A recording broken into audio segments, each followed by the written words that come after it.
살면서 누구나 한 번쯤은 궁금해하지만 아무도 정확히 알려주지 않는 주제들을 선정해서 얕게 한번 파보겠습니다. 지적 대화를 위한 넓고 얕은 지식, 줄여서 지대넙얕 22회 철학 지금 시작합니다. 한 주간 잘 지냈습니다. 한 주간 잘 지내셨군요. 네. 네. 오랜만에 모였는데 저희가 이제 지난번에 사랑에 대한 주제로 같이 얘기했었는데 순위가 떨어지고 있어요. 걱정했었는데 사랑 얘기하니까 다들 관심 없으셔가지고 그래서 철학으로 돌아왔습니다. 네. 순위를 올려보고자 철학으로 돌아왔는데 일단은 간단하게 자기소개부터 하면 오늘 자기소개하는 시간 아닙니까? 자기소개부터 하면 저는 최 사장이고 신자유주의와 오컬트 문화, 미스테리에 관심이 많습니다. 우리 깡 선생. 안녕하세요. 깡쌤입니다. 모든 면에서 최 사장이 반대를 추구하고 있고 특히 요즘 그게? 라이언 허트에 꽂혀서 라이언 그거고요. 리처드. 네, 용기와 용맹함으로 이 세상에 뭔가 하고 싶은데 먹고 살기 바빠갖고 못하겠다. 빨갱이에서 벗어나신 건가요? 네? 빨갱이에서 벗어나신 건가요? 저 빨갱인데? 그래요? 그렇군요. 벗어나지 않았군요. 예, 알겠습니다. 너도 빨갱이잖아. 저는 아니에요. 저는 파랑이. 파랑이라고. 최악이야. 이덕신입니다. 과학도 좋아하고, 기독교도 좋아하고, 맨날 똑같은 얘기 하니까, 너무 피곤해, 이거. 바꿔봐, 개발을 해봐. 제일 불편해, 김도인입니다. 도닦이에 여념이 없으신. 네. 저 갑자기 생각나는데, 어려서부터 자기소개하는 걸 너무 싫어해서 반바퀴만 항상 자기소개를 시키잖아요. 네. 맞아요. 그랬던 것 같아. 근데 대학교 가서도 항상 무슨 전공 수업이나 어디 가면은 인원이 적으면 자기소개를 시켰는데. 대학교에서요? 대학교 때도 그러지 않아요? 전공 수업 들을 때 가끔 인원. 나는 한 번도 한 번도 그런 적 없었어요. 보통은 이제 동아리 같은 거 처음에 들어갔을 때라든가 과 같은 데서 이런 거 갔을 때 술자리 가서 막. 맞아. 자기소개하기 막 이런. 했었던 것 같은데. 지금 갑자기 생각하는데 그때마다 항상 그냥 이름만 말했던 것 같아. 이름만 말하고 앉으면 항상 사람들이 쳐다봤던 것 같아. 그래도 되게 튀어. 그죠? 그러니까 튀어보려고 한번. 김도인. 네, 김도인입니다. 그러시군요. 저도 되게 싫어했어요. 근데 그런 거. 자기소개하는 거예요? 자기소개랑 무슨 장기자랑을 꼭 하래. 맞아요. 노래를 하든 춤을 하든 뭘 해야 되는 너무 싫은 거야. 우리 독실이는 뭐 했어요? 장기자랑 시키면? 그러니까 제일 무난한 게 사실 노래 같은 거잖아요. 근데 노래를 되게 노래 잘해? 못하거든요. 잘하는데 피아노도 치고 기타도 치고 그러지 않나? 피아노는 잘 못 치고 기타는 조금 치는데. 이거 진짜? 노래를 잘하는데 잘한다는 게 잘한다고? 그 잘하는 거랑 잘하는 건 다르잖아요. 웰 하는 거랑 빈도가 멋지 하는 거랑 또 다르잖아요. 많이 하시는군요. 저는 많이 해요. 그런 건 좋아하는데 이 노래를 잘하지 못하고 제가 노래 부르면 다들 좀 조용히 하라고 옆에서 하는 정도거든요. 그래요?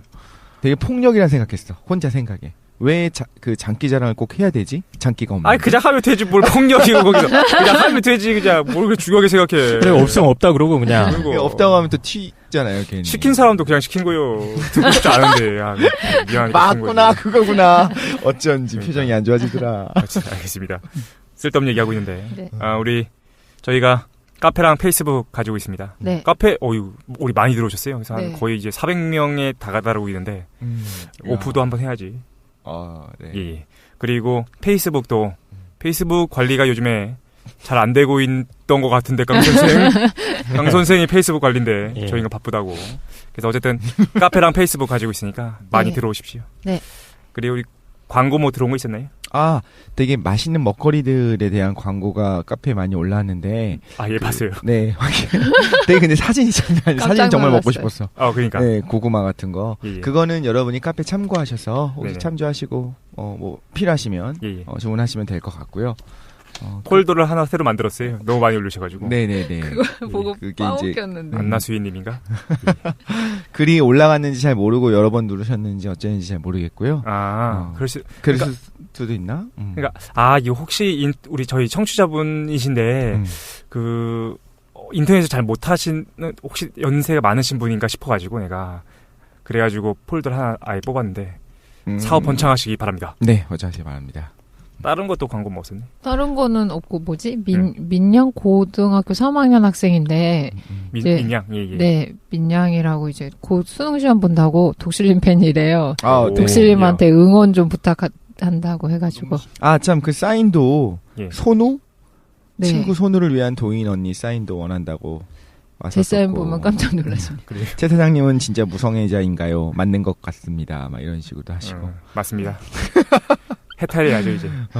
그거 말고 되게 재밌는 이야기들이 많이 있었던 것 같아요. 뭐 자유의지 존재하는지에 대해서 한번 지적 배틀도 보고 싶다고 하신 분도 있었고, 아 연옥의 개념에 대해서 질문을 하셨는데 너무 잘 그러니까요. 써주신 분 어, 감사드립니다. 저도 많이 배웠습니다. 맞아요. 그 철학 쪽에도 관심 많으신 것 같아요. 뭐 서양 철학사 정리 한 번이나 수양론 도노돈수 도노점수 이것도 많이 물어보셨는데 이기론 정리? 그치. 이기론 좀 정리해 주세요, 김도인. 제가 이기론 때문에 박사과정 때려쳤어요. 아 진짜 이름이 뭔지 몰라. 진짜 토나요. 거짓말 안 하고. 그래요? 제 간단한 거 나름으로는 정리했는데. 네. 5,000원에 있는 이가 미안합니다. 다들 뭔가 아는 것처럼 웃는데 아마 듣는 분들은 저처럼 아무것도 모르고 따라 웃고 있을 것 같아요. 신기하잖아. 왜냐면 1,000원짜리랑 5,000원짜리에 있는 인물이 이랑 이황 아닙니까? 네. 근데 뭘 했는지 모르겠어. 아 그러네. 그러니까. 그러고 보니까 그렇다. 근데 그분들이 동북아에서 굉장히 중요하다면서요. 되게 중요해요. 우리나라가 아니라 동북아에서 중요한 네, 거예요? 특히 이황은 뭐지? 태계이황은 세계적으로 학회가 따로 있어서 국제대회도 학술대도 열리고. 그러니까 우리나라가 생각해보면 철학의 나라야. 왜냐면 1,000원짜리랑 맞아요. 5,000원짜리에 철학자 2명이 딱딱 박혀있는 거야. 아 진짜 그러네. 네, 한편으로 그- 생각해보면. 네, 뭐- 일본이랑 미국에서 되게 존경받아요. 퇴계는. 중요한 거는 뭘 했는지 몰라. 그죠? 한번 정리해줘요. 알겠어요. 이건 언급해야 될 것 같습니다. 깡 선생, 이독실, 최 사장님은 카페에 들어오시는데 김도인은 안 보이시네요. 라고 야, 카페 좀 들어와라. 원님이.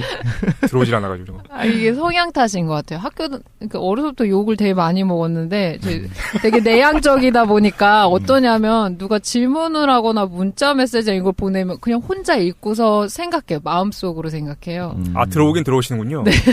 아, 읽고만 있구만. 네, 그러니까 뭐지? 상호 피드백을 하는 게 아니고 혼자 마음속으로 생각해 거기에 대한 걸. 철학자들이 이게 문제야. 철학하는 사람들이. 혼자 하려고. 죄송합니다. 특히 동양 쪽이든 그러지 않나요? 네. 자기가 생각한 걸 책으로 쓴다고 하지 않고 그러니까. 비밀을 혼자만 사실, 간직하는. 사실 우리 다 그런데 네. 난생 태어나서 처음으로 카페 활동 이런 거 해보는 거 아니야? 그러니까요. 나도 난생 처음으로 카페 활동을 했는데. 처음에 사람들 만난다고 해서 너무 두려웠어요. 그래. 오프라인 해야죠. 이제 본격적으로 좀 시작해보면, 네. 이제 4부에 걸쳐서, 그러니까 2회죠. 2주에 걸쳐가지고, 4명의 철학자를 또 알아볼 텐데, 저희가 어떤 게 준비되어 있냐면은, 오늘, 중세 철학부터 합니다. 그죠? 중세 철학. 사람들한테 잘 알려지지 않은 것 중에 하나가 중세 철학인데, 그거 우리 독실이가 준비하셨고, 그 다음에 오늘 2부에서 니체 하죠. 도대체, 근데 사실은 이게 부담스럽긴 해. 그러니까 니체가 너무 어려워가지고, 근데 제가 후려칠 대로 후려쳐가지고, 니체 한번 진행해 보도록 하겠습니다. 그리고 다음 주에 3부에서 우리 깡 선생이 소크라테스 준비해 준다고. 그래서 사실은 이름은 유명한데 뭘 하는지 모르는 사람이니까 한번 그거 알아보도록 하고. 그다음 마지막 4부에서는 우리 김도인께서 키에르케고르 해주신다고. 네. 그래서 그렇게 저희가 철학 알차게 준비했습니다. 일단 1부부터 본격적으로 시작하죠, 그죠? 중세 철학 뭐 지금 막 뭘 준비하고 있어? 놈 시키야. 야, 우리구나. 너 깜짝 준비해 오랬더니 놀랐어. 왜 지금 준비하고 있어? 학구열애. 제가 일러 맞추겠습니다. 제가 사실은 이 철학 일러 쪽은 잘 맞춘다. 모르잖아요. 정말 잘 핑계 대지 모르잖아. 마. 정말 잘 몰라가지고 뭘 해야 되나 또 철학하면 힘들다 이렇게 막 했더니 최 사장님이 제일 쉬운 거라고 던져준 게 보편 논쟁이라는 건데 아니 검색을 해도 안 나와. 우리 인터넷과 글로 배운 사랑을 했던 것처럼 철학도 저는 마찬가지로 인터넷과 글로 배워야 되는데 근데 안 나오는지 몰랐는데. 잘 안 나와요. 그래서 책도 샀습니다. 저는 그래서 놀랬어. 야, 이걸 준비하려고 책을 서양 철학사를 사셨더라고요. 두 책? 권이? 2권 샀고 한 권에 이게 잘 나와가지고 그 책의 2페이지를 읽었습니다. 딱 그 정도만 오늘 편집해주세요. 하려고요. 그걸 말이라고 하냐? 진짜 딱 그 정도만 하려고요.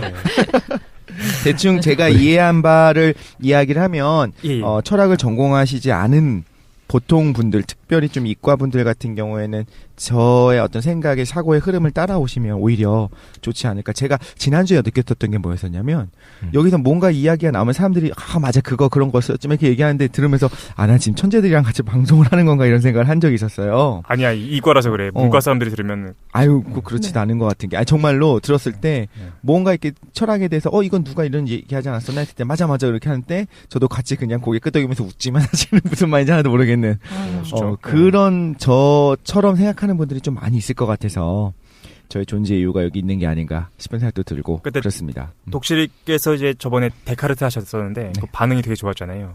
그러니까 그랬나? 잘 철학에 정확하게 전공한 사람이 아닌데 준비한 게 이해하기 쉬웠다고 말씀 많이 하셨던 것 같아요. 사실 없었던 것 같은데. 어쨌든 중세 철학 해봐 그래. 네. 예. 그러면 제가 이해한 바대로 그냥 조금 역사적인 맥락에서 좀 봐야 될 것 같아요. 네. 중세 철학에서의 보편 논쟁을 이야기하는 거고 네네. 보편 논쟁이라는 게 뭐냐면 보편이라고 하는 게 존재하냐. 철학에서 보편자라고 하더라고요. 보편자라고 하는 게 존재하냐. 그게 예를 들면 어떤 거죠? 그러니까 어떤 절대적인 뭔가 그렇죠. 인격 존재를 보편자라고 해요? 그러니까 중세 철학, 그러니까 저는 이거 개인적인 생각인데 중세 철학 전체를 관통하는 가장 중요한 논쟁 중에 하나가 보편 논쟁이었던 것 같아요. 근데 이제 중세를 저는 기본적으로 앞뒤로 나눌 수 있을 거라는 생각이 들거든요. 그래서 중세 앞부분에는 교부 철학이라고 그래가지고 조금 이렇게 기독교 철학을 정립하는 사람이 있어요. 그 다음에 이제 중세 철학 후반부에 가서는 이제 보편 논쟁이 주요하게 진행되는데. 예, 그 이후는 이제 스콜라 철학 이렇게 부르죠. 그렇죠. 예. 그래서 전반부를 교부 철학, 후반부를 스콜라 철학이라고 우리 윤리 시간에 배우지 않았습니까? 그거예요, 그거. 근데 지금 독실께서 다루실 거는 스콜라 철학에서 나온 내용들. 인데 저는 교부 철학까지만. 뭐야 그게? 그 뒤에는 잘 몰라서 네. 저희가 이제 토론을 하면 될 것 같고 이런 얘기가 나오는 것 같아요. 이제 이 보편자라고 하는 거에 대해서는 중세 초기에 가장 많이 논의가 됐는데 그 이유도 이제 역사적인 맥락에 살펴볼 수 있을 것 같고요. 그런데 중세에 그게 논의되고 이제 끝난 게 아니라 그 이후에 모든 시대의 사람들이 관심을 가질 만한 주제라고 생각을 하고요. 그 이유를 설명하자면 일단 플라톤이 그때로 돌아가야 될 거예요. 플라톤, 아리스토텔레스 시대로 가야 되는데 플라톤이 도덕적 판단의 기준을 찾다가 관념이라고 이데아라고 하는 것들이 실제로 존재한다고 주장을 했고요. 맞아요. 그리고 아리스토텔레스는 그게 아니라 그냥 추상적인 개념이다. 그렇지. 이렇게 이야기를 했대요. 지금 동의하지 않는 듯한 눈빛을 김동희님께서 지금. 아니 여기도 그렇게밖에 안 나와 있어. 그래서? 이 책은 앞부분을 이미 알고 있다고 전제로 깐 것 같아요. 그래서. 그래서 이제 둘이 이제 플라톤은 실제론 말하자면 어떤 그런 관념들이 실제로 존재한다라고 이야기를 했고 아리스토텔레스는 그거는 그냥 이름일 뿐이다. 실제하는 것이 아니라 그런 것들의 관념만 있을 뿐이지 그게 실제 존재하는 건 아니다라고 이야기를 했다고 하는데 중세 초기에 그게 중요하게 되기 시작한 것이 중세 초기에 정말 위대하고 중요한 어떤 사상가이자 철학자가 아우구스티누스가 되는데 그렇죠? 아우구스티누스 같은 경우에 실제론을 플라톤의 실제론을 받아들여 가지고 여러 가지 교회 안에 있었던 것들을 해결을 하게 돼요. 예를 들면 하나님이 존재한다를 이야기할 때 절대자로서의 하나님이 존재한다는 것을 증명을 해야 되잖아요. 그렇지. 근데 그 신의 존재를 이렇게 논리적 증명을 한 것이 아니라 어떤 절대적인 존재가 있다라는 걸 이야기하려면 어떤 절대적인 관념들, 개념들이 실제로 존재한다고 해야지만 하나님이 있을 수 있는 거잖아요. 그렇죠. 그게 아니면 누구든 머릿속으로 어떤 하나님이라고 떠올리는데 그게 다 다를 수 있는 거니까. 그게 아니라 진짜 존재한다. 그래서 하나님의 존재를 실제론을 통해서 되게 편하게 그냥 존재한다. 절대적인 게 존재해. 그게 하나님이야. 이렇게 얘기할 수 있게 된 거고. 또한 교회의 존재도 이거로 증명을 하거든요. 근데 이게 우리가 그 사도신경이라고 하는 기독교 분들은 다 아실 텐데. 근데 나 사도신경 하면 사도가 뭐야? 난 사도를 에반게리온에서 받아가지고. 그 에반게리온에 나오는 그 사도가 그 기독교 전통에서 사도가 사도입니다. 사도가 뭐야? 그 예수님의 제자들. 사도. 그래?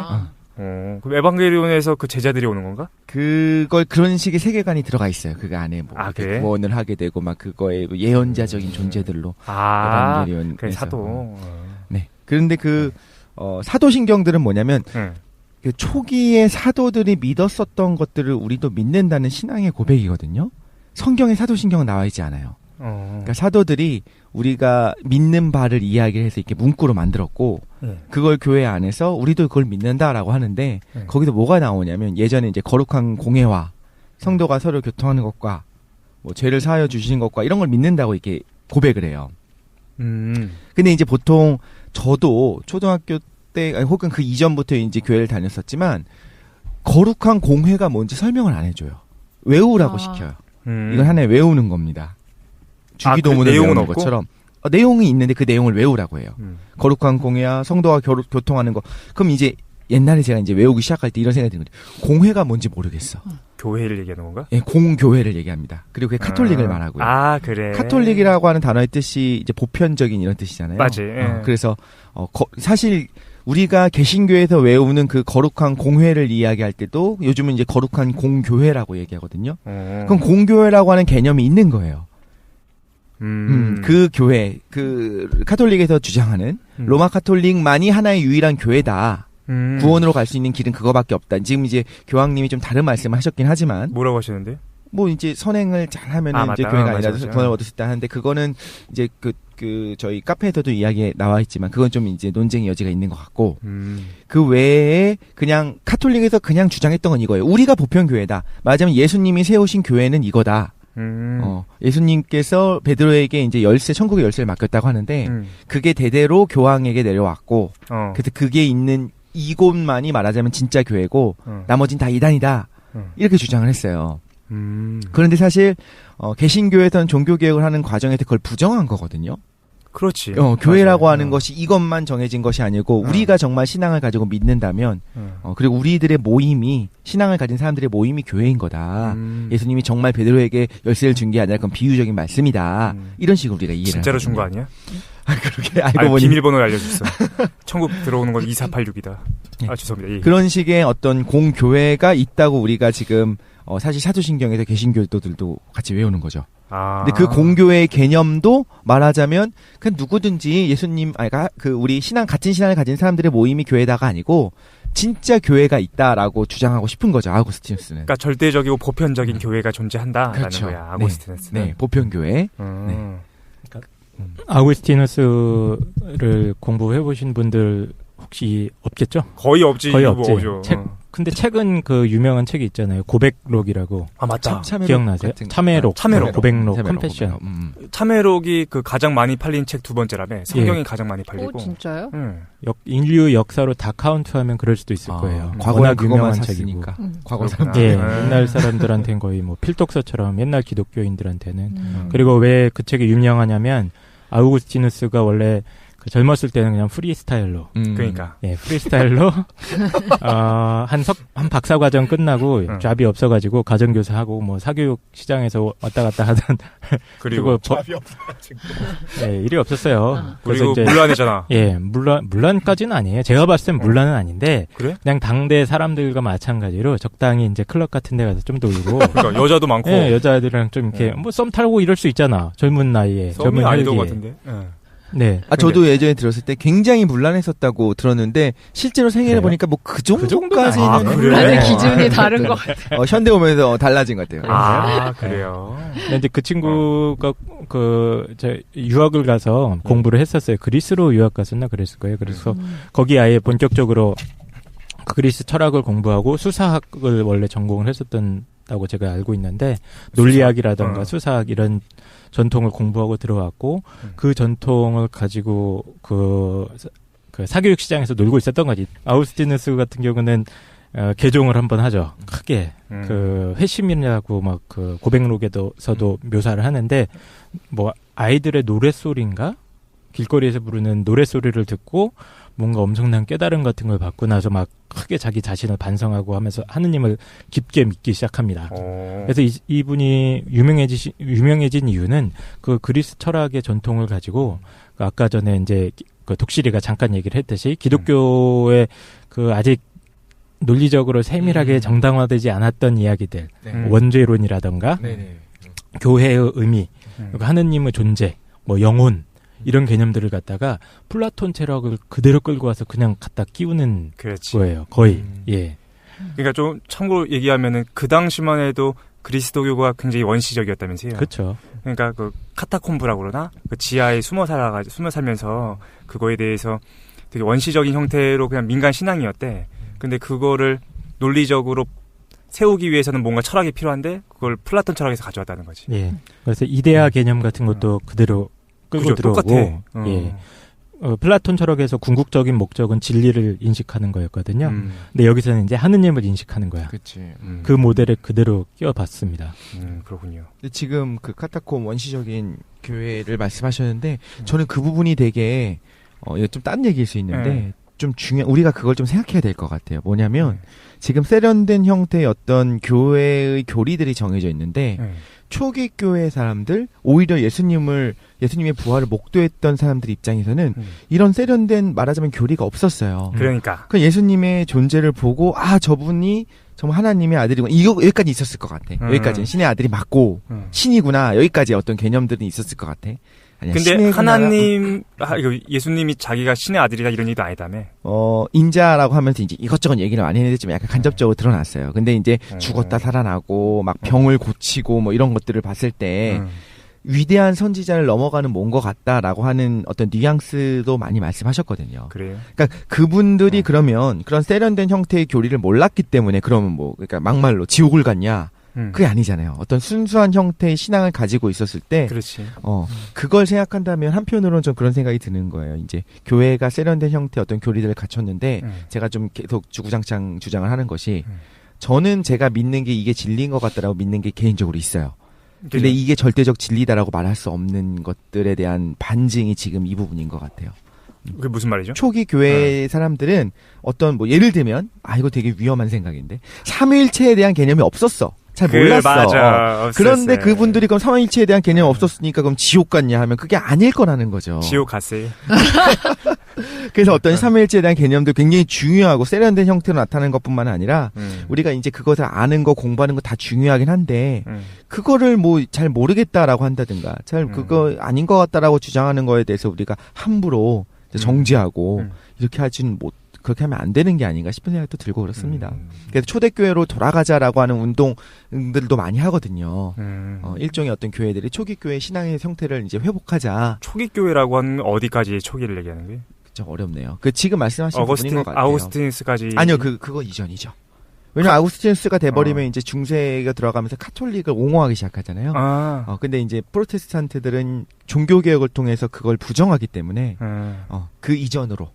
그러니까 이렇게 모든 교황이 있고 그 절대 권력 하에 막 이런 게 세워지기 전에 순수했던 모습으로 돌아가자라고 이야기하는 거거든요. 사실은 이제 개신교는 끊임없이 이제 로마 카톨릭을 적대시하는 것 같아. 어쩔 수 없는 것 같아요. 그러니까, 왜냐하면 로마 카톨릭에서 하는 행동들이 비윤리적이라는 이런 건 전혀 아니고요. 그게 아니라 위험성이 있는 거죠. 이것만이 진리다라고 이야기하는 거에 대한 위험성이 있는 거야. 그래서 계속적으로 그거를 아니다, 그렇지 않다. 그리고 교회의 전통은 중요하지 않다. 위험하다. 교회에서 말하는 것들과 교황이 하는 것들이 진리라고 얘기하는 것은 위험하다. 성경이라고 하는 걸로 돌아가자. 걔도 이렇게 가고 있는 거고요. 그렇군요. 근데 거기서 말하는 초대교회가 우리가 생각하는 초대교회처럼 그 사람들도 다 삼위일체 믿었을 것 같고 다 이런 건 믿었을 것 같은데 그렇지 않았을 수도 있다는 거고 그다음에 구원의 조건 중에 꼭 여러 가지 우리가 중요하다고 생각하는 교리들을 믿어야 되는가에 대해서 좀 의심하게 되는 것 같아요. 일단은 우리 원래 얘기했던 걸로 좀 돌아오면 교회의 존재 그래서 공교회에 대한 것들을 아우구스티누스가 실제론을 가지고 증명을 하고요. 증명이라기보다는 설명을 하고요. 또 원죄도 마찬가지로 원죄라고 하는 것이 실제로 존재한다. 죄가 있다. 우리가 저희가 얘기할 땐 좀 개념적인 개념으로 이야기를 했었잖아요. 그런데 그냥 그것이 실제로 원죄라는 것이 있고 따라서 뭘 해야 된다고 얘기하냐면 성찬식을 반드시 해야 된다. 원죄를 없애기 위해서. 근데 여기서도 지난번에 얘기했던 게 저도 이제 공부하면서 나오는 건데 성찬식 그때 저희 예전에 약간 언급했었던 거 기억나시죠? 공제설이 있고 맞아. 여러 세 가지 설이 있었잖아요. 그냥 이건 상징일 뿐이다라고 사실은 프로테스탄트들은 다 상징일 뿐이다라고 이야기하는데 지금 카톨릭은 여전히 얘기하는 게 뭐냐면 실제로 먹으면 그러니까 빵이랑 포도주를 마시면 그게 우리 몸속으로 들어가면서 실제 예수님의 피와 살로 변한다라고 이야기를 한단 말이죠. 근데 이제 프로테스탄트들은 그렇지 않다. 상징이었을 뿐이다. 이렇게 얘기하는데 여기서 이제 아우구스티누스가 실제로 실제론을 통해서 원죄의 교리를 세웠고 그러므로 선찬식은 그냥 상징일 뿐이 아니라 반드시 필수 불가결한 레알인 거지. 레알. 그런 걸로 했었던 거죠. 그 당시에는. 그리고 그거에 대한 반박으로 이제 나중에 그게 상징일 뿐이다라고 얘기한 거고 이게 하나로 꼭 이게 꿰어지는 느낌이 들더라고. 공부를 하다 보니까. 네, 아무튼 그렇게 해서 아우구스티누스가 이런 존재들에 대해서 실제한다는 것을 이야기를 해냈고요. 그러니까 좀 정리하면서 가면은 아우구스티누스는 우리가 조금 이따 얘기하겠지만 실제론자야. 네. 그러니까 무엇인가 보편적인 실제가 있다라고 생각하는 사람인데 구체적으로 얘기하면 세 가지가 보편적으로 실제한다라는 거였지. 네. 첫 번째가 공교회. 하나님. 레알 교회, 공교회가 있다. 하나님 먼저. 하나님부터? 하나님이 실제 있다. 절대자. 그 다음에 공교회. 그렇죠. 그리고 원죄. 그렇죠. 그리고 성찬식. 원죄 때문에 이제 성찬식을 해야 된다라고 하는 교리상으로 굳어버지는 거죠. 그게. 그럼 일단 세 가지면 그러면 하나님, 그 다음에 공교회, 원죄. 요 세 가지가 실제로 존재한다라는 거예요. 근데 이제 교회에서 그걸 좋아하죠. 그렇지. 너무 우리가 해야 되는 것들에 대해서 정말로 해야 된다라는 것들을 풀어주기 때문에 철학적으로 교회에서는 그걸 좋아하게 되는데 이제 극단적인 실제론으로 가게 되면 범신론으로 갈 수도 있고. 범신론? 범신론. 뭐든지 신이다라고 얘기할 수 있는 거잖아요. 절대자로서는 안 되고. 그지. 범신론은 신에 대한 거부잖아, 그지? 그런가요? 예, 좀 보충 설명을 드리면은 일단 신존재 증명을 우리가 데카르트 시절을 공부할 때 잠깐 했었잖아요. 예, 그런 유사한 버전들이 신국론에서도 그대로 나옵니다. 신국론이 아니고 제가 착각했네요. 고백록, 참회록 그 책에도 이 친구가 이제 신존재 증명하고 이런 장면들이 나오거든요. 그러니까 거의 같은 논리로 신의 절대자가 존재한다는 걸 증명을 하고요. 어떻게 증명? 간단하게 뭐 사례 얘기해 주면. 예를 들면은 이제 이 세상에 있는 이 아름다운 사물들을 봐라. 사물들의 질서를 봐라. 이거를 계획한 사람이 있지 않겠느냐. 뭐 이런 논리들. 예. 그리고 이 우주에 어떤 기원적인 존재가 반드시 있을 것이다. 그게 바로 하느님이다. 이런 이제 증명 절차를 가져서 하느님의 존재도 증명을 하고 그리고 하느님이 가지고 있는 여러 가지 속성들이 있어요. 그치? 아름다움. 이 세상에 있는 모든 좋은 것들 있잖아. 그쵸, 예. 진선미 이런 왜? 미스코리아 말고 예. 진선미 이런 어떤 가치들 이런 것들도 실제한다고 보는 거예요. 어디냐면 하느님한테 그쵸. 다 나오는 거야. 그러니까 레알로 존재한다는 거죠. 레알 존재한다는 거야. 그렇게 하는 게 맞는 것 같기도 하네. 그리고 영혼도 존재합니다. 영혼 불멸도 증명을 하고요. 영혼 얘기도 나오고 아까 말씀하셨듯이 교회의 실제성도 신국론이라는 책에서 이제 세속적인 세계와 하느님의 세계가 완전히 구분되는 실제로 존재하는 세계가 나눠진다. 이렇게 얘기를 하는 책이 이제 신국론이라는 책이 있습니다. 이제 그 얘기를 정리하신 것 같고 원죄 개념도 다 그런 어떤 그러니까 쉽게 얘기하면은 우리 영혼에 원죄의 표딱지가 붙어 있는 거야. 진짜로 있다는 진짜로 있다는 거야. 그걸 씻어내려면 성찬식이 필요하다는 거고요. 그렇죠. 그러니까 카톨릭의 교리를 이런 식으로 철학적으로 정당화를 하는 겁니다. 그게 아우구스티누스가 5세기에 하나요? 그게 300. 야, 이런 거 안 찾았어? 5세기 할 거야. 5세기 맞을 거야. 근데 이거 증명이라고 해가지고 굉장히 들으시는 분들, 청취자분들께서 굉장히 철학적이나 논리적으로 증명한다고 생각할 것 같은데 그냥 자기 어떻게 보면 지금식으로 말하면 되게 미흡하다고 할까? 그냥 에세이식으로 쓴 거예요. 실제로. 그것도 철학적으로. 김도희는? 그것도 읽었어요? 고백록도? 네, 고백록은 실제로 되게 얇아요. 그리고 가격도 싼데 바오로딸인가? 어디서 나오는데 6,000원? 6,000원, 7,000원 정도 했던 것 같아요. 카톨릭 칠판사. 안 읽은 게 없어요, 사람은. 근데 읽으면 지금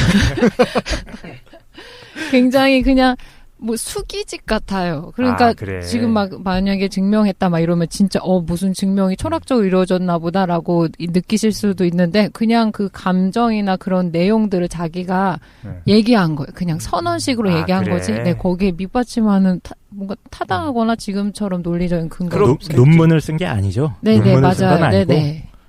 왠지 까는 느낌이 들지.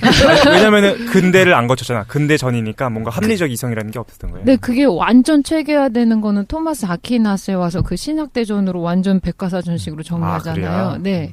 아니, 그러니까 들으시는 분들이 막 자꾸 증명했다고 하니까 막 뭐가 있을 거라고 생각할 겁니다. 어떻게 보면 그러면 우리가 그냥 개념적으로 막연하게 있었던 교리들, 이렇게 해야 될 것 같아. 이거를 말하자면 굉장히 듣기 좋게 설명해 줄 거군요. 그렇죠. 플라톤을 봐라. 이거 실제한다. 그렇지. 이 가정하에 두면 우리는 성찬식도 당연히 해야 되고, 그렇지. 하나님이라고 하는 절대자는 당연히 있고, 음. 교회도 우리 교회 안에 들어와야 되고, 네, 맞아요. 이렇게 되는. 근데 아까 그 범신론이 이렇게 얘기를 하더라고요. 어떤 사람의 어떤 속성들, 선한 속성들이 하나님으로부터 기원을 하잖아요. 절대자로부터. 그러니까 말하자면 그 기원이 같기 때문에 어떤 신도들도 다 하나님의 어떤 일부이다. 그래서 원래 이제 기독교는 철저하게 구분을 하잖아요. 그렇지. 하나님 절대자와 피조물을 구분을 하는데 왠지 피조물의 어떤 속성들에 하나님의 속성이 있기 때문에 저 그렇게 해서 범신론을 얘기하게 될 수도 있대요. 이제 극단적으로 나가게 되면. 그런 애들은 다 화양당했잖아요. 아니야? 화양당했을 것 같은데. 아유 좀 좋은 얘기인데 그 플라톤 이후에 신플라톤주의라고 혹시 기억나시는지 모르겠어요? 신플라톤주의요? 예, 플로티노스라는 사람이 이제 플라톤 사상을 조금 더 이제 개량이라고 해야 될까요? 체계화를 시켜가지고 어떤 궁극의 이데아를 빛에다가 비유를 하거든요. 그리고 거기에 빛에서 나오는 빛의 줄기들이 있을 거 아니에요. 그걸 우리 이제 개체들이 나눠 갖고 있는 거야. 뭐 이런 식으로 설명을 하는데 그 아마 광전 효과? 아우구스티누스가 받아들였던 모델이 그 모델인 것 같아요. 중간에 그냥 빛이 아니고 신이야. 신에서 진선미가 뿜어져 나오는 거고 그걸 갖다가 최 사장은 조금 많이 못 가진 거야. 뭐라고? 그래서 어두움이 좀 있어. 그래서 그랬던 거구나. 그러니까 지금 정확하게 얘기가 나왔는데 어두움 있잖아요. 어두움은 실제 하는 건가요, 아닌가요? 이거 인터넷에서 찾아야죠. 재밌는 어떤 어두움이 있는 건가? 빛의 부재로 이제 그렇죠. 이렇게 설명을 하는 거야. 우리가 선과 악 이렇게 했을 때 악이 있다고 생각을 해. 히틀러, 뭐 악마 이런 존재들이 막 바글바글 거린다고, 뭐 종북 세력 바글바글 거린다고 생각을 하는데 그런데 잡혀간다. 그런가요? 아니 그게 괜찮아. 지금 이거 친정부지. 맞아. 친정방송. 그런데 그 개념적으로 보면은 악이라는 거는 우리 머릿속에만 있는 거고 실제로는 하느님만 계시는데 그 하느님의 빛이 조금 덜 비치는 곳이 있는 거예요. 그렇게 설명을 합니다. 악 같은 경우도. 그래서 인간은 자유의지를 가지고 하느님 쪽으로 자기가 갈 수도 있어요. 빛을 향해서 나방처럼 날아갈 수도 있지만 반대로 뛰어가는 나 같은 인간도 있는 거야. 그렇구만. 야, 저게 알고 안 믿는 사람이 더 무서워. 일단 선한 게 싫대. 예. 정리하면서 가면은 어쨌든 이제 중세 초기에 원시적인 형태의 그리스도교가 있었는데 사실 그건 형이상학적이지 않았어요. 체험 중심적이고 신비했는데 그렇죠. 그걸 아우구스티누스가 나와서 플라톤 철학을 가져와가지고 그걸 형이상학적인 체계로 만들었는데 거기서의 핵심은 뭐냐면 실제론이었다는 거지. 네. 어떤 절대적이고 보편적인 것이 실제로 있다라는 거였다는 거야. 근데 그죠? 이게 되게 안 좋은 것 같은 느낌이 드는 게 예를 들면 교황 같은 경우도 실제로 천국의 열쇠가 있다. 그 종교에는 정말 있다 이렇게 얘기가 되는 거잖아요. 그렇지. 교황을 까는 게 아니라 뭐 또 갈 수 있는 거냐면 사회적 계급을 고착시키는 어떤 신분제를 여기서 이렇게 옹호를 해준다고 하더라고요. 그러니까 너는 날 때부터 있지. 이렇게 태어난 거고 이거는 이렇게 변할 수 없는 거다. 인도의 카스트 제도 옹호하는 것처럼. 너 약간 그런 것처럼. 너의 영혼 수준이 이것밖에 안 돼. 이렇게 보는 거구나. 그렇죠, 그렇죠. 그리고 너는 뭐 축복을 받음으로써 너는 뭐 사제가 이제 된 거고, 너는 뭐 처음부터 이제 교황이 된 거고, 너는 그냥 뭐 교사인 거고 이렇게 딱 구분을 해버리는 게 되는 거죠. 그렇구만. 그러니까 실제로는 인정하기 시작하면 그걸 해석함으로써 어떤 계급적인거나 네, 계급적인 절대적인 지위나 이런 거를 공고히 할 수 있는 수단이 된다라는 거예요. 네, 현실적으로는 그렇지 않은 부분이 많아서 제가 좀 죄송한 말씀을 개인적으로 드리지만 개신교는 원칙적으로 그런 것 중에서도 다 없어요. 목사라고 해서 그러니까 현실적으로 좀 그렇게 안 나타나는 부분이 있어서 좀 죄송스러운데 그러니까. 원래 목사라고 하는 것도 특별한 지위가 아니에요, 사실상. 그때 그 사실 카톨릭 같은 경우에 사제는 좀 특별하거든요. 아무나 될 수 있는 것이 아니고 그렇지. 특별한 어떤 안수와 특별한 것들이 있어야 가능한데 목사는 평신도예요, 원칙적으로. 그럼 이제 목사를 왜 신성시하느냐 하면 그건 들이 이상한 거고 그렇지. 원칙적으로 우리 평신도들이 서로를 권면할 수 있고 평신도들이 축복할 수 있고 그래서 목사는 지난번에 이거 얘기했던 것 같다. 장로들 중에 말하자면 맞아요. 가르치는 권위가 있는 사람일 뿐인 거거든요. 그러니까 그런 신분에 대한 것들조차, 교회 안에서 신분에 대한 것들조차도 사실 개신교에서는 원칙적으로 종교개혁을 통해서 깨려고 한 거죠. 그러니까 독실하게 얘기하는 게 자꾸 그거거든요. 그러니까 신교, 그러니까 개신교 같은 경우에 자꾸 옛날로 돌아가려고 하는 게 네. 옛날에 12명의 제자들이 있었을 때 네. 거기에는 어떤 중심적인 교황이나 이런 게 없었잖아. 어, 그러니까 그걸로 돌아가자는 거예요? 그것도 맞는데, 어떻게 보면은 그 12명까지는 특별해요. 예수님의 얼굴을 그래? 직접 보고 배웠었던, 그래서 바울을 포함시키거든요. 바울은 이제 실제로 못 만났었지만, 사후에 만났다고 보기 때문에, 만났다고 주장을 했고, 그걸 우리가 믿으니까, 그분들, 그러니까 초기 사도들을 제외한 사람들은 실수도 할 수 있고, 불완전하다. 근데 사도들까지는 괜찮다. 사도들까지는 특별함은 있다. 그렇게까지 생각을 하죠. 예수 그런데 그리스도 그 십자가 처형 받은 다음에 다 도망갔는데. 그렇죠. 그럼에도 불구하고 이제 회개가 이루어졌고 했었으니까. 근데 이제 카톨릭은 그 사도들 중에 베드로를 으뜸으로 하는 그 사도의 권위가 계속 계승된다라고 이야기하는 거고. 그럼 이후의 교황들도 마찬가지로 사도들의 이후, 그러니까 물론 로마 카톨릭에서도 구분을 합니다. 구분을 하는데 그 권위들이 인정되기 때문에 교황은 특별한 뭐가 있는 거야. 근데 개신교는 그게 없는 거야. 그지. 그거를, 그러니까 제가 왜 이 얘기를 되게 하냐면, 저는 이제 개신교도로서, 좀 이 역사적, 기독교 역사에 대해서 관심이 많았는데, 오히려 이걸 공부하고 나니까 이해가 가는 거예요, 이런 것들이.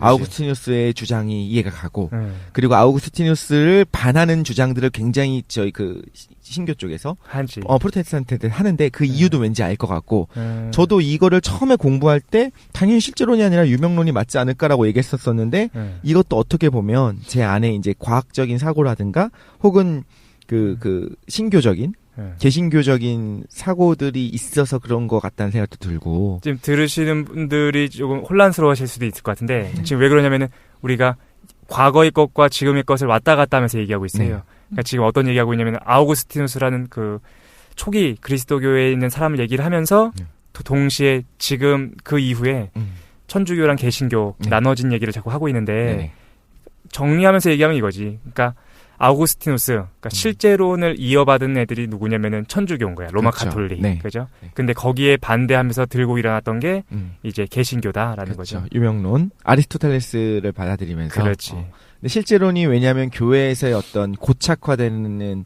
문제들, 뿌리 깊은 문제들을 너무 잘 변명을 해주기 때문에. 그렇지. 그래서 이제 조금 우리 원래 하고자 했던 얘기를 좀 넘어가면, 그래서 아우구스티누스 다음에, 그러니까 중세 초기를 아우구스티누스가 실제론으로 이제 점철시켰어. 정리를 한 다음에 중세 후기가 되면 드디어 이거에 대해서 반발하는 애들이 나오게 되는 거죠, 그죠? 실제론에 반발하는 새끼라고 했을 뻔했어. 실제론에 반대하는 세력들이 나오면서 그걸 이제 유명론이라고 한다고요. 네, 유명론. 그러니까 철학적으로는 두 가지가 대립하는 거야. 실제론, 유명론, 이 두 가지가 중세 후기에 논쟁된다라는 거죠. 네. 근데 실제로는 나중에 천주교와 연결될 거고, 그 유명론은 나중에 개신교와 연결될 수 있겠다.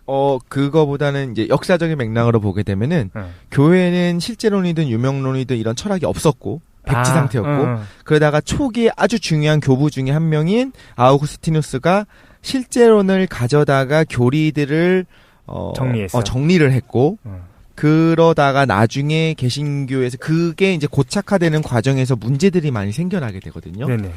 예를 들면 교회는 정말 교황이 좌지우지할 수 있는 부분들이 되고 아무리 봐도 잘못된 건데도 불구하고 교황이 이거는 맞다라고 승인을 하게 되면 교회는 공교회라고 하는 게 존재하기 때문에 그렇지. 그게 맞는 게 돼버릴 수밖에 없어요. 그런데 물론 인간이 볼 때 인간이 하는 거기 때문에 불완전한 부분들이 많았거든요. 근데 이거에 대해서 실제론을 이야기해버리면은 이거 반박을 할 수가 없는 거야. 그렇지. 그래서 교황의 권위라는 것도 완벽하게 실제하는 거고. 그렇죠. 그러니까. 그래서 그것을 깨기 위해서 반박하는 과정에서 이제 유명론을 뭐 끌고 왔는지 아니면 그냥 반박하는 과정에서 이게 이거랑 같다라고 후세에 이름을 붙였는지 모르겠어요. 제가 조금 보충 설명을 드리면은 그러니까 뭐 카톨릭이 뭐 실제론이고 뭐 이렇게 나누기는 되게 애매해요. 그러니까요. 그리고 너무 후려쳤구나. 예, 너무 후리치는 거고. 왜냐면 카톨릭 안에서도 다 이게 카톨릭 안에서 나왔던 얘기들이거든. 유명론. 그렇지. 처음에는 나눠지지 않았으니까 하나였으니까. 그리고 그 유명론과 실제론이 나타났던 최초의 문헌을 제가 잠깐 찾아왔는데. 그래요. 그 보에시우스라는 그 초기 기독교 학자가 네. 아리스토텔레스의 범주론 입문이라는 책에 대해서 주석을 다는 거야. 그러면서 어떤 우리가 보편적인 개념이라는 것, 뭐 인간이라든가 말, 동물 이런 것들 있잖아요. 삼각형 이런 것들이 자립하는 존재냐, 그렇지. 아니면 개념 안에만 있는 거냐. 이런 문제 제기를 했다고 합니다. 존나 이제 쓸데없는 얘기가 나오고 싶은 거야. 진짜 쓸데없는 얘기죠. 왜냐면 그러니까 그 얘기가 사실 중세 전체를 이제 아우르는 그렇죠. 내용이 되는 거잖아요. 그래서 이 보편적인 것이 만약에 그 자체로 스스로 존재하는 거라면 그러니까. 이게 물질적인 거냐, 또 비물질적인 거냐, 또 그게 우리가 보고 있는 이 사물들, 개별적인 사물들 안에 있는 거냐, 아니면 또 밖에 있는 거냐, 이런 문제를 한 구절이 있대요. 그러니까 그 이후에 이 주석다는 그 수도사들 전통이 있거든요. 그러니까 우리가 중세 시대를 암흑 시대라고만 묘사를 하는 시각이 많이 완화는 됐는데 이제 한 6세기에서 한 10세기경까지 그 수도원에 짱 박혀가지고 맨날 그 고운 문헌들 수집해가지고 그대로 베껴 쓰는 거, 필사. 필사하다가 보면 자기 생각이 또 떠오르잖아. 그죠. 그러니까 그 부분에 대해서 또 주석을 달아. 이거는 내가 봤을 때 고대 선현의 말씀이 이런 부분, 이런 뜻인 것 같다 하면서 이런 전통이 있습니다. 그러니까 최초의 보에티우스라는 분이 이제 이분이 이제 아리스토텔레스 문헌을 번역을 했나? 그랬을 거예요. 포르피리우스의 해설을 주석을 달았습니다. 예. 이름이 너무 많이 나와. 아리스토텔레스의 논리학에 대해서 포르피리우스라고 하는 사람이 해설을 썼는데 거기다가 주석을 단 사람이 보에티우스예요. 그러니까 번역을 한 거야, 이 사람이. 그러니까 그 문헌들이 또 이후 학자들한테 계속 컨트롤 C, 컨트롤 V가 되면서 계속 내려온 거지, 전통이 줄줄줄. 근데 거기서 이 문제가 굉장히 의미 있는 문제였던 것 같아요. 그렇군요. 굉장히 함축적인 의미도 있고 이거 무슨 당연히 그 현대인들은 유명론이라고 생각을 할 거예요. 근데 그거 용어를 잠깐 정리해야 될 것 같아요. 그러니까 오케이. 보편 논쟁이라는 것이 중세 때 있었는데 그것을 시작하신 분이 보르피리우스? 아니, 보에티우스. 그러니까 보에티우스. 이게 아리스토텔레스의 논리학에 대해서 포르피리우스가 해설을 썼는데 그 해설에 뭐라고 있었냐면 나는 그러니까 쉽게 말해서 실제론이니 유명론이니 둘 중에 하나 이런 건 나는 생각하지 않겠다. 이런 것들에 대해서는 말하지 않으련다라고 썼어요. 근데 그거를 번역하는 과정에서 보에티우스가 지금 얘는 말을 안 하겠다고 했는데 자기가 막 생각을 쓴 거예요. 그거에 대해서 철저하게. 근데 거기서부터 시작을 한 거죠, 이제. 그렇죠. 그럼 보편 논쟁이라는 거는 한마디로 얘기해서 보편이라는 것이 존재하느냐?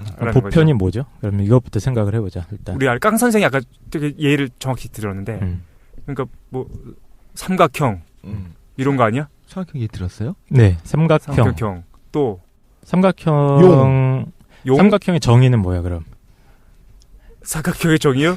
내각의 합이 180도가 이루는 도형. 세각. 폐면으로 그렇죠. 직선 세 개로 이루어져 있고. 그러니까 현실적으로 보면 삼각형들이 뭐 삼각김밥에도 있고, 그러니까 그렇죠. 뭐 벽에 있는 그려져 있는 문양 속에도 있고, 그렇죠. 채사장의 코 삼각형입니다. 이렇게 이런 것들이 있는데 우리가 개별적으로 생각할 수 있는 삼각형들에서 공통되는 특징들이 있잖아요. 그렇지. 그러니까 삼각형이라면 반드시 가져야 할 속성이 있다고 생각을 하는 거야, 그게 레알로 존재한다는 거지. 그걸 그 어떤 삼각형의 개념이라고 합시다. 개념. 삼각형의 개념이 있는데 그 고대의 많은 철학적 전통들이 그 보편적인 개념 자체가 실제한다고 생각을 하고 거기에 이제 그리스 사람들은 그거를 우시아라고 말을 했던 것 같아요. 우시아라는 말을 썼고 그걸 이제 한국에서는 번역을 실체라고 합니다. 영어로는 뭐 substance 이렇게 하는데 그런 어떤 본질적인 우시아가 실제한다고 생각을 하는 거예요. 인간이라면 인간이 반드시 갖춰야 될 공통적인 특성들이 있어. 그렇지. 근데 이 생각이 원시적인 생각이 아니라 우리 평소에도 이런 생각을 많이 해. 또 조금 더 보충 설명하면 그러니까 삼각형도 이제 보편의 하나의 예가 될 수 있을 것 같고 아까 전에 우리가 같이 예를 들었지만 여기 독실이, 깡 선생, 김도인, 최 사장 이렇게 개별적인 사람들이 존재하는데 우리를 묶어가지고 그냥 사람이라고 부르잖아요. 그 사람이라는 용어가 진짜로 존재하느냐? 그러니까 사람이라는 용어도 보편인 거야. 아니 용어는 존재하죠. 용어는 존재하는데 그 사람이 이거 어렵다. 그러니까 어려워. 실제론자들은 뭐라고 얘기하냐면은 그게 진짜 있다. 사람이라는 게 어디 있냐면은 저기 이데아의 세계, 천상 세계에는 신께서 고민하신 실제로서의 사람이라는 개념이 있는 거야. 그건 이제 기독교 삼각형군. 버전. 근데 이야기지. 그러니까 어떤 건 있고 어떤 건 없는 것 같아요. 어떤 건 있을 수 있어. 그러니까 어떤 건 없었어. 예를 들면, 그러니까 제가 천국이라고 하는 거를 부정하지 않거든요. 천국은 실제 있을 것 같아. 그렇지. 근데 이제 한편으로 생각하면은 천국은 실제로 그런 우리가 생각하는 천국이 있는 게 아니고 우리가 사는 세상이 뭐 하나님의 그렇지, 말씀대로 살면 천국이야 이렇게 이야기할 수 있는 게 있는가 하면 맞아. 클럽도 천국이고.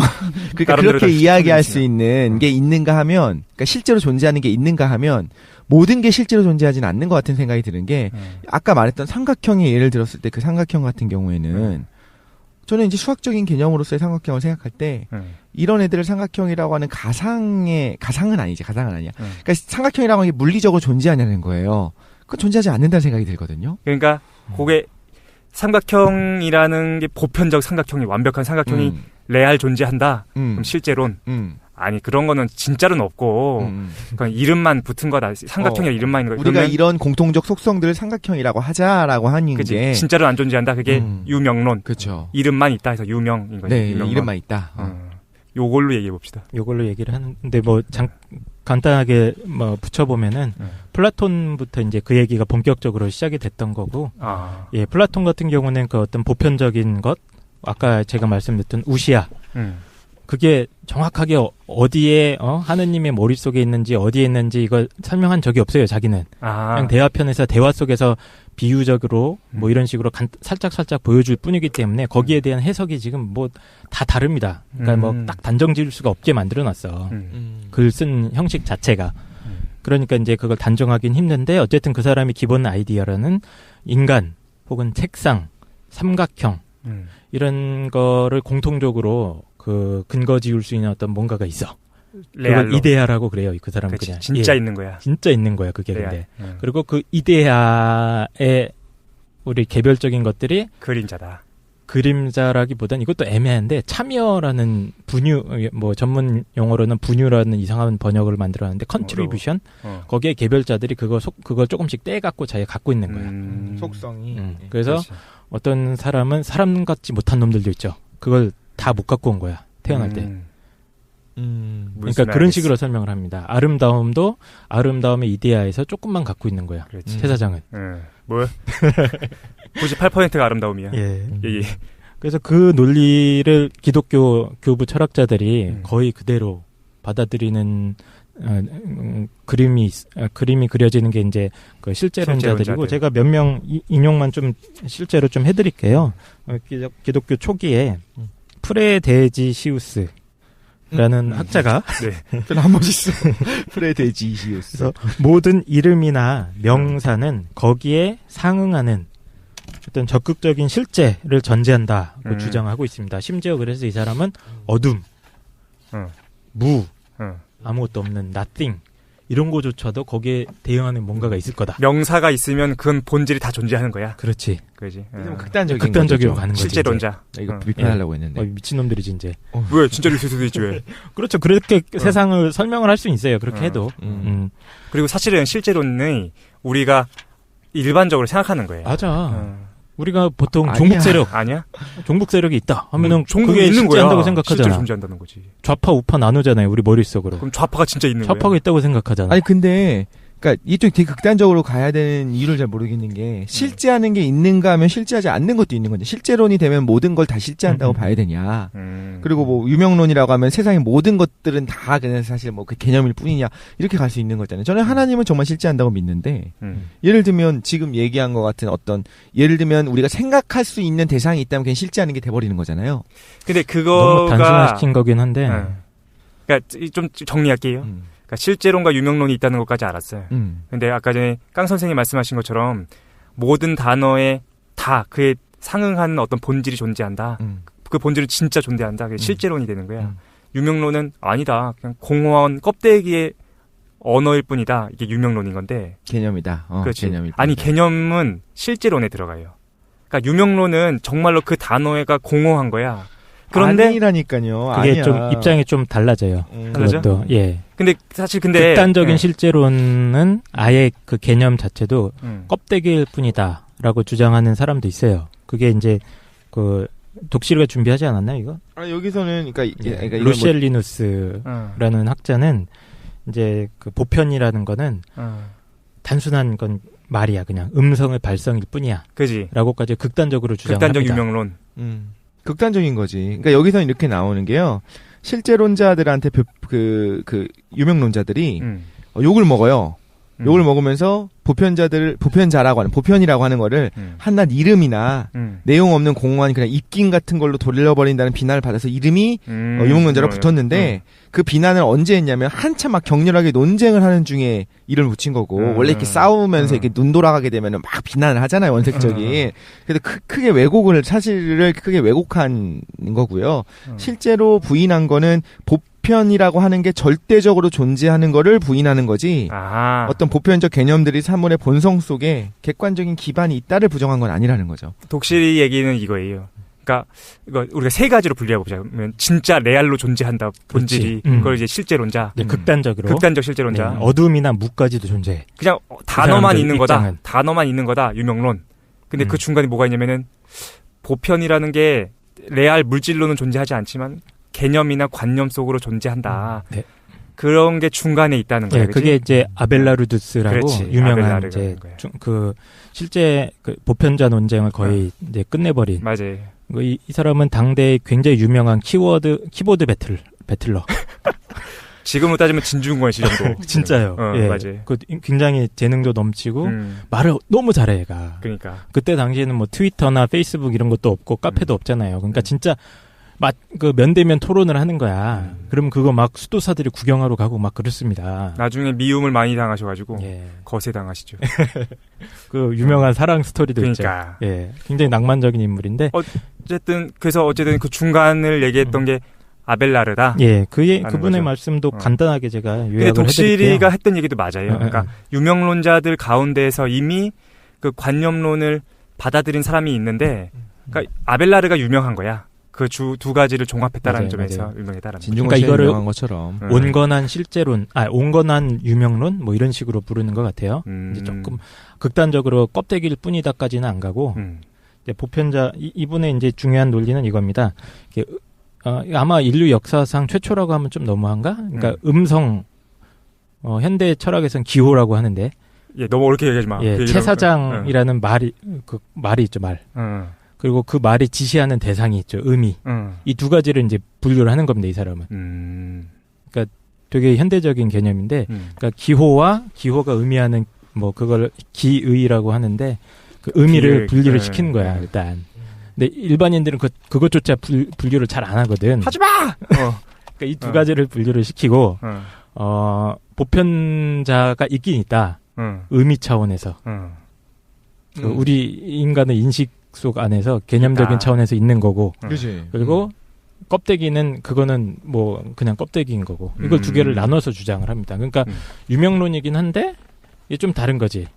완전히 다 모든 게 껍데기라고 주장하는 건 아니고 그렇구만. 보편적인 게 있긴 있는데 의미론적인 차원에서 그 기호가 지시하는 그 의미 차원에서는 있는 거다. 이렇게 얘기를 하는 거죠. 요거 잠깐만 자신들의 견해를 한번 김도인이 지금 그 어떤 명상에 빠지시려고 지금 하고 계신데 잠깐 물어봅시다. 그럼 일단 어떤 거가 맞는 것 같아요? 어떤 보편자들이잖아. 뭐 삼각형이든 아니면 인간이라는 범주가 됐든. 그러니까 범주로서랑 그러니까 신을 좀 따로 분리했으면 좋겠는 거예요. 예를 들면 그러니까 저는 그러니까 왜 둘 중에 하나가 되어야 되냐는 건데 최 사장이라고 그러니까 최 사장님의 본명을 이제 얘기해서 모모모가 있다고 할게요. 모모모라고 제 하는 이름 모모모예요. 모모모가 있느냐라고 이야기할 때 있잖아요. 그러니까 이렇게 있는 게 있어 세상에는. 근데 예를 들면 범주로 묶으면서 인간이라고 하는 종을 한다든가 어떤 지대너비앗이라고 하는 어떤 우리 패널들이 들어왔다 나갔다 할 수 있는 거잖아요 사실상. 이런 것이 존재하느냐에 대해서는 이게 실제하느냐 유명이냐에 대해서 이야기할 수 있을 것 같아요. 그럼 삼각형은 어때? 삼각형은 저는 실제하지 않는다고 봐요. 진짜로는 없다? 실제로 없어. 빵이라고 하는 거에 대해서도 실제로 없어. 빵이라고 하는 우리가 가지고 있는 개념일 뿐이야. 근데 실제로 있는 것도 있어. 예를 들면 있는 것도 있겠지. 그럼 우리가 삼각형에 대해서 여러 가지 인식을 가지고 있는데 그건 다 그럼 뻥입니까? 뻥이 아니죠. 개념이 있는 거죠. 이런 걸 이렇게 삼각형이라고 정의하는 거죠. 아니 삼각형은 존재하지 않는데 거기에 대해서 우리가 탐구해봤자 개념은 의미가 있다니까요. 없잖아요. 개념은 있지. 근데 실체적인 삼각형들의 내각의 합을 다 구하면 응. 다 180도잖아, 이상하게. 그러니까 그거는 이제 그 기하학에 따라 달라지게 되잖아요. 아, 그렇긴 그 하네. 공면, 그렇죠. 공면 리만 기하학이 들어가게 되면 달라지는 것만 봐도 삼각형이라고 하는 게 우리가 절대적인 삼각형이 있는 게 아니고 요런 것들을 삼각형이라고 하자라고 우리가 이야기를 했어. 근데 예를 들면 보는 관점에 따라서 내각의 합이 180도가 안 될 수도 있다는 거를 깨닫게 돼. 이거 자체가 절대적인 기준의 삼각형이 없다는 증거가 되는 거죠. 아름다움은 어때요? 저 당연히 없지 않나 싶어요. 그러니까 김태희가 있고 또 뭐가 있어. 그 전지현이 있지만 그거를 보편적으로 얘기할 수 있는 아름다움이라는 건 따로 실제로 존재하지 않는다. 극단적으로 얘기하자면 전 김태희와 전지현이 그렇게 예쁜지 잘 모르겠거든요. 뭔 소리야? 그러니까 논점에서 벗어하고 있어. 그러니까 사람들마다 다 아름다움에 대한 개념이 다르잖아요. 그렇지. 그러니까 실제하지 않는 고전 거지. 시대에는 그 아름다움조차도 실제한다고 생각했죠. 그렇지. 그러니까 미가 비례 관계로 그치. 설명을 하잖아요. 각 황금률. 부분과 부분이 일정한 비례 관계로 딱 조합이 되면은 그건 항상 아름답게 느껴진다. 이게 이제 그리스라던가 중세까지 쭉 이어지는 어떤 미적인 맞아요. 관념이거든요. 구체적으로 황금비 같은 것도 존재하고. 또 그 아프로디테 같은 것도 그러니까 미의 여신 이렇게 얘기하는 것 자체가 그렇지. 그거에 뭐 일종의 화신 같이 이렇게 그런 거 아니에요? 실제로는. 그럼 이게 그것도 도덕적인 아니잖아요. 문제로 돌아오면은 도덕적인 어떤 선이라든가 이건 어떻습니까? 우리가 올바르게 살아야 할 어떤 기준이라는 게 있을까? 그게 실제하는 걸까요? 깡 선생은 어떻게 생각해요? 저는 뭐 개인적으로는 그런 얘기들은 다 이제 고전적인 얘기들이고 그게 이제 실제한다고 했을 때 짊어져야 될 증명 부담, 즉 필요한 가설의 숫자가 너무 많아져. 그렇지. 예, 그래서 이제 저는 뭐 그거를 개인적으로 뭐 받아들이고 그런 사람은 아닌데 재미는 있는 것 같아요. 실제로는 개별자들만 있는 거다. 근데 이게 많은 분들이 그런 인간이라든가 삼각형이 실제한다는 게 무슨 개소리야 이럴 것 같아. 왜냐면 현대적 관점에서 현대적인 보니까. 관점에서는 그게 좀 이상해 보이긴 하거든요. 실제하지 않는다는 게 개소리라고 생각하지 않을까요? 그럴 수도 있겠다. 일단 아주 김도인 이번에. 얘기부터 한번. 김도인께서는 어떻게 생각하시나요? 어떤 선, 아름다움, 도덕, 신, 삼각형 이런 게 진짜로 존재한다고 생각하세요? 아니면 그냥 그 어떤 관념이나 이름만 있다고 생각하세요? 당연히 실제하는 거죠. 이런 사람이 있어요. 그러니까 아니 저는 아까 왜? 깜짝 놀란 게 전 당연히 모든 사람들이 우리 그 패널들이 실제하지 않는다 유명이다라고 이야기할 줄 알았는데 당연히 실제한다 하셔가지고 재밌다 싶은 생각이 들었거든요. 왜 진짜로 당연히 이거 근데 저는 그 생각하는 게 조금 다른데 그 실제론 유명론 할 때 실제 보편적인 뭔가 그 관념이나 개념이란 보편자들에 대한 1:1 대응으로서 물질적인 형상이 반드시 있다고 사람들이 저희가 논의했었잖아요. 네네. 근데 보편이나 저희들이 가지고 있는 뭐 사랑, 뭐 아름다움, 뭐 이런 것들은 당연히 현상을 통해서 보죠. 그 현상이 없는데 그것만 인지할 수는 없는 거예요. 근데 어떻게 좀 개념으로 나뉘다 보니까 보편적인 개념이랑 실제랑 이렇게 두 가지로 우리가 나눠서 생각하니까 이게 완전히 따로 떨어져 있다고 생각하는데 원래는 같이 있는 거죠. 그거를 개념적으로 쪼개서 보는 거지. 그러니까 플라톤이 주장한 이데아도 어떤 무슨 천상의 세계 이데아가 독립적으로 존재할 수는 절대 없는 거죠. 현상 세계에서 이데아를 본 거예요. 김도인이 하도 그 말씀하시는 거라서 무슨 맥락인지 알 것 같아요. 0과 1 생각하시는 거죠 또. 네, 당연하죠. 그러니까 그 1, 2, 3, 4가 다 있지만 그 밑에 항상 0이 깔려 있는 것처럼 모든 현상에 이데아가 깔려 있는데 그 이데아가 없을 수는 없어요. 그 문제 삼는 게 플라톤이 현상을 부정한 거는 이데아가 독자적으로 천상에 있는데 우리가 살고 있는 현상 세계는 그냥 물질에 기반한 거니까 의미가 없다고 한 게 아니고 그 현상에 바탕되는 본질을 모를 때 사람들이 항상 문제가 생기니까 그게 문제라고 말한 거지. 그 이데아랑 현상 항상 같이 있죠. 현상만 있으면은 말이 안 되잖아요. 네, 저 얘기가 현대에 와서 타당해지는 것 같아요. 여쭤볼게. 네이버는 진짜 있나요? 이런 거죠. 네이버라는 게 진짜 있어?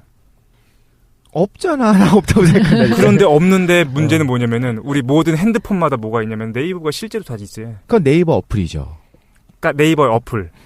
지금 그러니까 네이버라고 하는 개념과 예를 들면 네이버 그 컴퍼니 회사 와 그거 좀 분리를 해야 되는 것 같아요. 우리가 흔히 네이버라고 이야기할 때는 그냥 거기서 서비스하는 서비스들을 네이버라고 이야기하는 거잖아요. 카카오톡에 나와 있는 그 강아지는 진짜로 존재하는 건가요? 아니잖아. 그런데 아니지 당연히.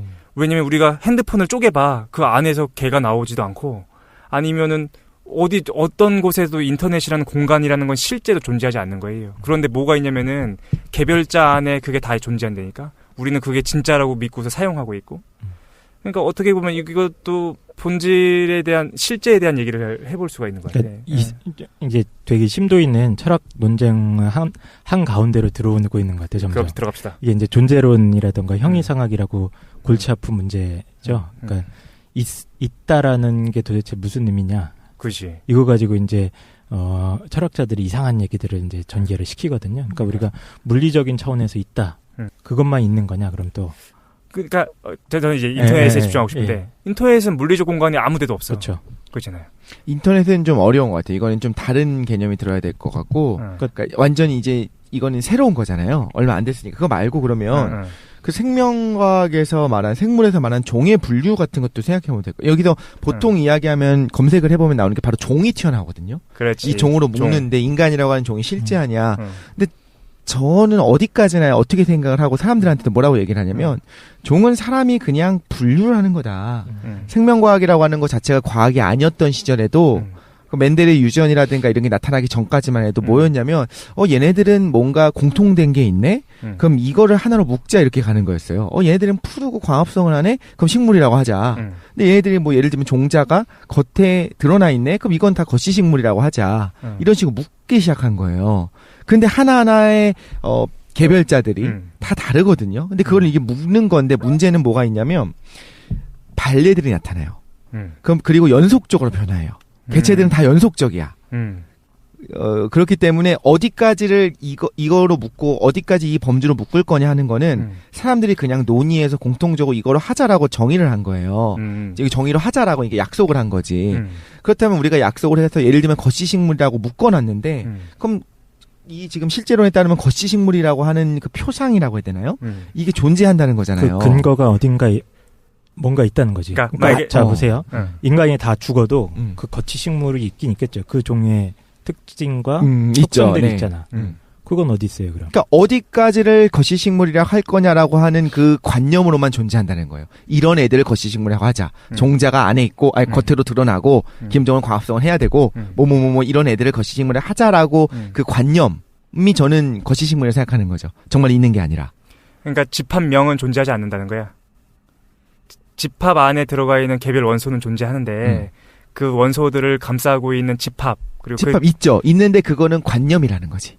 실제하지 않는다는 거야. 실제하는 게 아니고 관념으로 독립해서 관념 상관없이 그 실제적인 사물이 갖고 있는 공통된 속성들이 있잖아요. 있죠. 근데 그 속성조차도 연속적이라는 거야. 제 말은. 속성이 딱 이거 아니면 이거 이렇게 딱 구분되지 않는 경우가 너무 많았어요. 굉장히 현대적이다. 위트겐슈타인이 나오는 건가요? 아니 뭐 가족이 보면 베르그성 이런 거 나오는 것 같은데. 예를 들면 이게 되게 재미있는 예가 될 것 같아요. 아니 어쩌면 이게 잘못된 예일 수도 있는데 기본적으로 그 대륙에 있는 포유류들을 이야기할 때 포유류의 특징 중에 하나, 포유류라고 묶는 것 중에 하나 뭐가 있냐면 태반이 있기 때문에 그랬거든요. 그렇죠. 보통 다른 애들은 다 알을 낳는데 그러니까 예를 들면 사람을 생각해보면 태반 다 하고 막 태반 주사도 맞고 하잖아요. 그러니까 알이라고 하는 건 그 안에 영양소를 처음부터 주고 태어나게 하는 건데 포유류는 뭐였냐면 뱃속에서 알이 없는 대신에 계속 영양을 줘요. 그러다 도저히 이 뱃속에서 놔두면 안 되는 시점이 오면 그걸 밀어내버리고 그게 출산이거든요. 그죠? 그렇게 생각해서 우리가 이제 분류를 하고 그럼 포유류라는 건 실제 하잖아요. 그런데 뭐가 발견됐냐면 오스트레일리아에 갔더니 태반이 없는 애들이 발견된 거야. 알도 없는데 태반도 없어. 걔네들 어떻게 하냐면 일단 수정란 상태에서 어느 정도만 자라나면 일단 낳아버려. 거의 뭐 그건 뭐 아무것도 안 버려. 그 콩알 만한 걸 낳아. 그 다음에 태반은 없지만 그걸 어떻게 하냐면 자기 주머니 안에 집어넣어요. 그래서 거기서 이제 주머니 안에 젖을 먹이면서 자라게 돼. 그게 나중에 발견된 거예요. 그럼 우리가 포유류를 이미 묶었는데 포유류는 아니야. 그러니까 독실이가 말하고 있는 게 사실 되게 현대적이고 일반적으로 우리가 많이 그렇게 생각하는 것 같아요. 그러니까 보편자라는 것이 실제로 있는 것이 아니라 아니면 어떤 종의 이름인 것처럼 속의 이름 이런 것처럼. 그 나중에 새롭게 발견되면 뿐이다. 예를 들면 유대류라고 이름을 붙이는 것처럼 나중에 발견될 수 있는 거죠. 근데 그거는 이제 근대에 와서 그렇게 받아들인 것 같아. 그러니까 유명론적 관점이나 아니면은 관념으로서의 보편자가 존재한다라는 거는 우리가 이제 받아들인 거예요. 그래서 사실은 거의 마무리됐지. 왜냐면은 실제로 존재한다라고 얘기가 어려운 거야. 근데 내가 물어보는 건 이거지. 그럼 정말로 최현대에 와서 인터넷이다. 공간이다라고 했을 경우에 가상 공간이라고 했을 때 그것도 그냥 관념 속으로만 존재하는 거냐라는 거예요. 더 한 걸음 더 나아가서는 칸트 생각을 또 해봅시다. 칸트, 오케이. 우리가 칸트. 우리가 받아들일 수 있는 건 다 관념밖에 없는데 물 자체로서의 실체가 존재하느냐. 물 자체에 대해서 우리가 알을 얻을 수도 없고. 그러니까 그 매트릭스 같은 가상세계 생각해보자고요. 우리가 보고 있는 게 사실은 다 뻥일 수도 있잖아. 그러니까. 그렇다면 그 상황에서 지금 독실이가 얘기한 뭐 관치신물의 특징이라던가 이런 것들에 있긴 있는데 그건 또 어떻게 있는 거야 그러면? 복잡해진다니까. 이게 그렇게 간단한 문제는 아니라니까. 지금 인터넷이랑 칸트랑 연결되는 것 같아요. 근데 매트릭스 얘기하셨으니까. 가상세계 얘기라던가 뭐 인터넷 속에서의 어떤 실제성 이런 얘기를 하기 시작하면은, 그러니까 우리가 실제한다라고 하는 게 어떻게 보면 우리가 실제한다고 보는 거거든. 우리 머릿속에서. 그렇지. 예. 그건 실제하지 않는 그 거네요. 얘기를 끌고 들어오면은 그럼 또 유명론만 지지하는 입장도 약간 좀 복잡해질 것 같아요. 그럼 구체적으로 선생님 질문해 주세요. 예를 들면 인터넷에서 뭐가 실제한다고 물어볼 건지. 인터넷은 실제하지. 그냥 그 커넥션은 인터넷이라고 부르는 거니까. 그럼 그 안에 예를 들면 뭐 아바타가 실제한다고 할 거냐. 아니면 멍멍이. 카카오톡의 멍멍이. 카카오톡에서 멍멍이 있잖아요. V하고 맨날 오케이 하는 멍멍이. 그게 실제로 존재하는 거냐. 당연히 실제하지 않지. 물리적으로 실제하지 않을 거라고 얘기해야 돼. 개를 말하는 거예요? 아니면 그 캐릭터를 말하는 거예요? 그 캐릭터 개. 우리한테 당연히 실제하는 거지. 왜냐면은 물질적인 형상을 가지고 있는 게 아닐 뿐, 뭐 생물적인 조직이 없는 것일 뿐, 정부로서는 데이터 시각적인 걸로 형상화돼 있잖아요. 그리고 우리가 걔가 진짜로 우리 감정까지 이입함으로써 우리가 사용하고 있잖아요. 걔 진짜로 존재한다고 믿고. 그건 다른 것 같아요. 그러니까 저도 그거는 실제 실제하는 게 의미 맞는 것 자체가 같아요. 굉장히 복잡한 것 같아요. 현대 그런데 철학자들도 이제 그걸 해명하려고 곰곰이 생각해보면 달려드는데, 걔의 물리적 실체가 있어요. 걔의 물리적 실체가 뭐냐면은 물리적이라고 일단 하면 안 되고 일단은 관념적으로 수학적 실체가 있는 거야. 그렇죠. 다 계산식이니까 실제로 신의 눈으로 본다면 0과 1로 구성되어 있을 거야. 그럼 그 0과 1은 어디에 존재하느냐? 그 전자로 존재해요. 전자나 아니면은 그 뭐죠? 물리적인 실체를 기반으로 하고 있다고, 인터넷도. 그렇잖아요. 그렇죠. 그런데 차이점이 없는 거야. 독실이라는 존재가 전자와 원자들로 구성되어 있다라는 것과 이 카카오톡 속에 있는 개라는 것이 전자와 원자로 존재하고 있다는 게 차이점이 없어. 아닌 것 같아요, 그거는. 그건 아니야? 정보인 것과 정보와 원자는 좀 다른 것 같아요. 사실 독실이도 신의 어떡해요? 관점에서 본다면 설명해주세요. 정보로 돼 있지. 아니요, 그러니까 이게 되게 정보라고 하는 개념이 되게 궤변론자. 어렵거든요. 정보라고 하는 개념 자체가 예를 들면 뭐 정보와 시대다, 뭐 정보가 힘이다 이렇게 얘기하면서 그 국가 정보부 이렇게 나오잖아요. 그 정보가 뭐냐라는 거야. 근데 정보는 그 실체로서 그거랑 그 원자라고 하는 세상을 구성하는 요소로서의 뭐 원자, 원소, 분자 이런 개념이랑 다르게 그렇지. 정보는 정보인 거지. 예.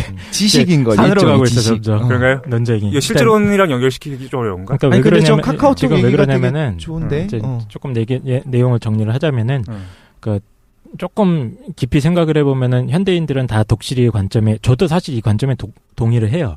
그러니까 독실이의 관점이라고 하는 거는 유명론적인 관점. 그렇지. 예, 그게 조금 더 설득력 있게 저도 받아들여지고 그렇긴 한데, 다만 이제 어떤 보편적인 게 그 인간들 차원에서 합의할 수 있다거나 그 의미론적인 차원에서 존재할 수 있다고는 저도 받아들이는 거죠. 그나마. 예. 근데 이제 과거에 그 실제론을 주장했던 사람들의 어떤 그 사람들이 바보가 아니라는 거지. 그러지. 그럼요. 예, 그 사람들이 바보가 아니고 실제론을 가지고 해명할 수 있는 문제들이 굉장히 많거든요. 그 중에 제일 이제 중요했던 문제는 사실 그 진리를 어떻게 인간이 얻을 수 있느냐, 그 문제예요. 그러니까 참과 거짓을 판단을 한다거나 이럴 때, 그러니까 뭔가 절대적인 보편자들이 딱딱딱 있어. 뭐 인간의 개념이 딱 있고 삼각형의 개념이 있어. 그건 우리 외부에 딱 있는 거야. 그 사물 너머에. 그렇지. 그렇죠? 우리 머리에 있는 게 아니고. 삼각김밥 안에 있는 거, 안에 있다, 밖에 있다, 그건 뭐 논쟁이 거리가 있겠지만, 어쨌든 우리가 삼각김밥을 딱 보고 나서 머리 좋은 사람들은 삼각형을 관념을 얻는 거야. 그렇지. 그 관념이 밖에 있는 그 보편적인 관념과 일치를 해.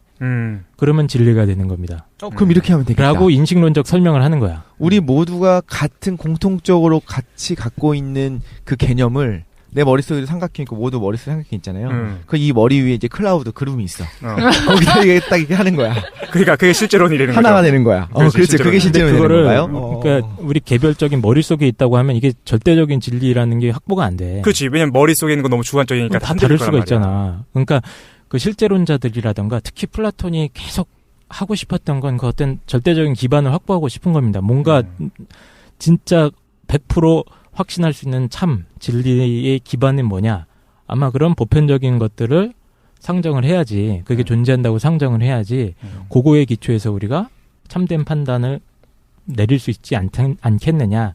판단 기준이 되지 않겠느냐? 모든 걸 알 것 같다고. 이 논리를 이런 거 이해를 해야 돼요. 지금 선생님이 말씀하신 거에 의하면 깡 선생님이 말씀하신 거에 의하면 말하자면 칸트는 못 한다는 거잖아요. 개별적으로 다 다르다는 거잖아. 아니지. 칸트는 이제 공통 분모가 있지요. 있어요. 아니잖아요. 사람마다 다 다르게 받아들이고 카메라 그 말씀하셨는데 카메라 그 내부 펌웨어가 다 똑같아서 진리 확보가 가능해요. 아 칸트는 똑같다였나? 네. 지난번에 나한테 그 얘기사장님이 얘기했던 건 재미까지 얘기한 거고. 아, 그렇구나. 난 그래가지고 재밌다, 이거. 칸트가 안 된다고 생각했기 때문에 재밌지만 멈춰야 될 때가 왔어. 김도희님이 그래서 칸트를 싫어한다고 생각했거든요. 김도희님은 실제론자니까.